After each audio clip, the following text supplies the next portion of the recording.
चार लोग पकड़ गए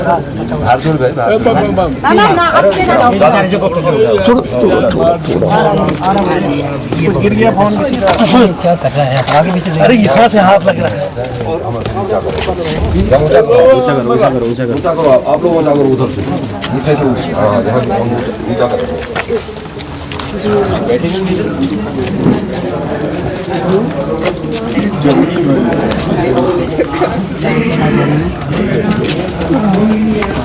ढाई लो तो वहीं तक ले चल सकते हैं।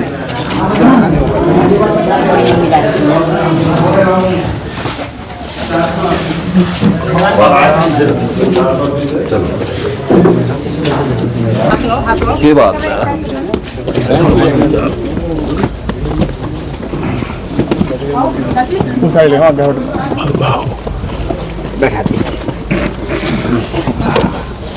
नमस्कार, मैं चंद्रशेखर जोशी, देवभूमि टुडे में आपका स्वागत है।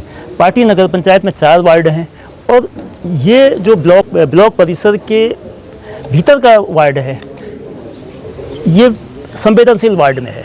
4 पोलिंग बूथ में से केवल यही संवेदनशील वार्ड है। बेशक संवेदनशीलता के मद्देनजर सुरक्षा का पुख्ता बंदोबस्त है, लेकिन कई चीज़ें नहीं हैं ऐसा पता चला है। सीसीटीवी कैमरे की बात है और तमाम तरह के जो इंतजामात आज के दौर में डिजिटल एज में, टेक्नोलॉजी के एज में होते हैं, वो नहीं है। यहाँ तक कि निर्वाचन आयोग देश भर में अलग अलग चुनावों में इस बात की बात करता है कि अधिक से अधिक लोग वोट दें, और यहाँ एक ऐसे शख्स वोट देने आए हैं जो लगभग 100 साल के आसपास हैं। 97 से कितनी उम्र है? 97 साल की उम्र है। अब वो किन कठिन परिस्थितियों में किस तरह की तकलीफ के बीच आए हैं। आमतौर पर हर सरकारी महकमे में रैंप की व्यवस्था होती है, लेकिन यहाँ केवल सीढ़ियाँ हैं।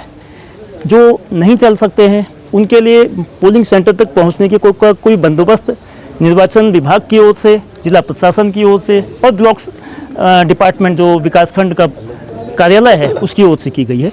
उसके बावजूद भी मतदान एक अधिकार है, एक ऐसा अधिकार जो चुनने का मौका देता है अपने प्रतिनिधियों को। इस भावना के साथ 97 साल के, क्या नाम क्या है? रण बहादुर सिंह मेहता। 97 साल के रण बहादुर सिंह मेहता अवकाश प्राप्त प्रधानाध्यापक, दरअसल रिटायर्ड प्रधानाध्यापक हैं और वोट की कीमत जानते हैं। पहला वोट है नगर पंचायत के चुनाव में। रण बहादुर सिंह मेहता की प्रशंसा करनी होगी कि 97 साल की उम्र में जब घर के भीतर बुजुर्गों को कई बार ऐसी स्थितियाँ आती हैं कि हाथ पकड़ के चलाना पड़ता है, आज भी वो आए हैं। बेशक अपने परिवार के सदस्यों के साथ आए हैं, वो बोलने की स्थिति में नहीं है, लेकिन एक बार हम उनके हाथ में लगी स्याही जो लोकतंत्र की जीवंतता, लोकतंत्र की ताकत को दिखाने के लिए कि किस तरह से ऐसे लोगों से लोकतंत्र सशक्त होता है। रण बहादुर सिंह मेहता जी के साथ आनंद मेहता जी बेटे हुए बेटा। रण बहादुर सिंह मेहता साहब के बेटे आनंद मेहता हैं। तो आप इन कठिन परिस्थितियों में पिताजी को वोट डालने के लिए लाए, जब ये 100 साल में 3 साल कम है, तो क्यों लाए? अधिकार है मतदान के लिए। बहुत लोग तो ऐसा होता है कि अच्छा, अब यहाँ जैसे आप लोग पहुँचे हैं ना, क्या जो व्यवस्था थी मतदान केंद्र तक ऐसे व्यक्ति पूरा परिवार असक्त हैं जी, जो पूरा परिवार मेरा ही नहीं आ जा सकते हैं, उनके लिए क्या ये बंदोबस्त पर्याप्त था या इसमें सुधार होना चाहिए? इसमें तो पूरा सुधार होना चाहिए। आज के जबकि डिजिटल इंडिया हम बात करते हैं, तो ये तो बहुत ही पुराना एक स्ट्रक्चर जो यहाँ पर बना हुआ है, सीढ़ियों से कौन हमें आने में परेशानी हो रही है, तो कम से कम शासन और प्रशासन को इस बात का ध्यान देना चाहिए। मतलब रैंप वगैरह की व्यवस्था होनी चाहिए थी। अच्छा, इसके बावजूद भी वोट नहीं आए। तो जो स्थिति पार्टी के एकमात्र संवेदनशील पोलिंग बूथ की है, वो चुनाव व्यवस्था में जो खामियां हैं, कम से कम मतदाताओं को मतदान केंद्र तक पहुंचाने में, ये बताती है। ठीक है, निष्पक्ष चुनाव का बंदोबस्त हो रहा है, स्वतंत्र चुनाव की बात की जा रही है, यद्यपि कल रात जो घटनाएं हुई, जिस तरह के वीडियो सामने आए, जिसमें झड़पें हुई, जिसमें टकराव की स्थिति आई, जिसमें मारपीट की नौबत आई और पुलिस ने एक व्यक्ति का चालान किया है, ऐसा कहा गया है, लेकिन कोई भी जिम्मेदार अधिकारी उसको लेकर, चाहे पार्टी के एसडीएम हो जो लोहाघाट का अतिरिक्त कार्यभार देख रही है वो हो या पुलिस के अधिकारी हो, बोलने से बच रहे हैं।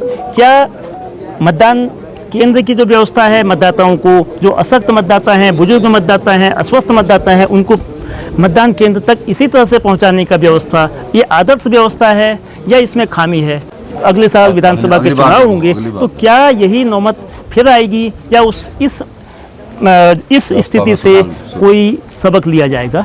इसको देखना होगा। लेकिन रिटायर्ड प्रधानाध्यापक रण बहादुर सिंह मेहता जैसे लोग लोकतंत्र को ताकत देते हैं, वोट की कीमत को बताते हैं, सही मायने में ये एम्बेसडर हैं इलेक्शन के। बहुत बहुत धन्यवाद। पार्टी विकासखंड परिसर के भीतर जो बूथ है उसमें दिव्यांग मतदाताओं को दिक्कत हो रही है, खासतौर पर वे मतदाता जो पैर से चलने में परेशानी महसूस करते हैं। एक बुजुर्ग मतदाता 97 साल के रिटायर्ड प्रधानाध्यापक रणबीर सिंह मेहता आए थे, उनको बमुश्किल व्हील चेयर तो उपलब्ध थी, लेकिन व्हील चेयर से पोलिंग सेंटर तक पहुंचाने में कई लोगों को मदद करनी पड़ी।